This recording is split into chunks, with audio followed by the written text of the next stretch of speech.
Alright, I took the spark plugs out, put them back in, rotated by hand a couple times, inspected the coil packs on the noisy side, checked the timing belt. Didn't seem too loose, so I'm assuming the tensioner is fine. And it quieted down a lot. I don't know what the deal is. I started off, it's been running for about 10 minutes already before this, so it's already warmed up.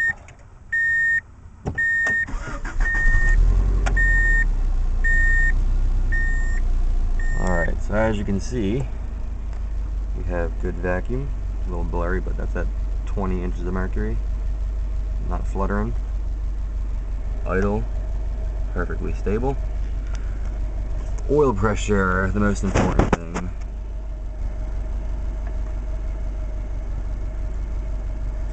Hard to see, but that is at, I'm trying to cover the, that's at 40, well, say 38 psi for idle, which is normal for when I'm at operating temperature.